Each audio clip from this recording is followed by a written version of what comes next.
back sa ating YouTube channel. For today's video, mamimili nga kami dahil naglalaba ako kaninang umaga and wala na pala kaming detergent, powder detergent, pero mag-withdraw muna ako and dadaan muna kami sa doktor bago nga kami pumunta ng grocery. So isasama ko na lang kayo.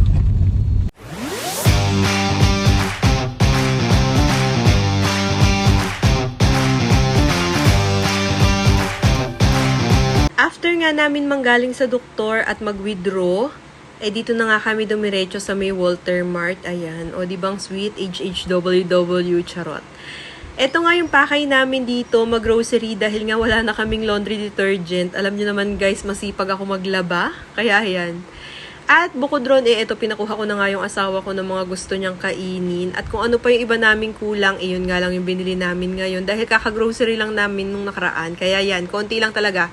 Kung ano na lang yung wala is yun lang yung aming binili. Ito nga yung mga pinamili namin. Hindi man sinlaki nung mga nakaraan naming grocery dahil nga konti lang ito. At ang sadya lang talaga namin ay bumili nga ng laundry soap. Yung naging total nga pala namin nung nagbayad kami is 2,800 something. Hindi ko na matandaan, basta 2,800 something siya. After namin dyan, eto't bumili nga ako ng gamot na binigay sa akin ng doktor. Kaya ayan, pumunta muna ako sa pharmacy bago nga kami bumili ng merienda. At magmi-merienda nga pala kami sa McDo. Actually, magte-take out lang kami at sa sasakyan na nga lang namin kakainin dahil nga dumadami yung tao sa mall. At alam nyo naman, lunchtime, marami talagang tao sa mall. Kaya ayan, burger lang naman yung kakainin namin dahil sa bahay nga kami kakain ng rice at masarap yung ulam. Eto nga at yung asawa ko na yung pinagbayad ko sa counter at ako na nga lang itong pipick up nung aming order. Medyo natagalan nga yung order namin dito. Hindi ko alam kung bakit pero wala naman masyadong tao. Kaya ayan. After naman yan guys, babalik na nga kami sa sasakyan dahil dun nga namin kakainin. Ayan, yung asawa ko nga yung nagtutulak ng trolley namin and eto. Excited na ako magmerienda dahil nga medyo nagugutom na din ako nung oras na yan. Dito nga pala kami kumain sa loob ng sasakyan and ayan, shake price pala yung in-order namin. Hindi ko alam kung ba't shake price pero nasasarapan kasi ako sa shake price ng McDo kaya yan talaga. Dapat isang cheese lang ilalagay namin pero sabi ng asawa ko masarap daw kapag coat na coat ng cheese kaya ayan, dalawang sachet ng cheese yung aming inilagay at ayan, for the shake ang person dahil nga shake price ito. Ayoko nga ng medyo malaking burger, ang gusto ko nga lang is itong chicken sandwich ng McDo kaya lang in-order ko and yung asawa ko naman is Big Mac at hindi nga daw siya nasarapan sa Big Mac pero ako naman nasarapan din kaya makikikagat din ako sa kanya syempre. Kung ano yung pagkain ko titikman niya at kung ano yung pagkain niya ititikman ko din. Alam niyo naman ganyan talaga, sharing is caring, charot. Pero yun, makikagat nga tayo para matikman ko nga. Nakiinom din pala ako ng Coke float kasi Coke lang yun sa akin and hindi naman ako mahilig sa Coke float. Tikim lang talaga guys, as in. Tingnan nyo naman, parang lugi yung katikiman ko kapag kagatan ng burger kasi laki kong kumagat.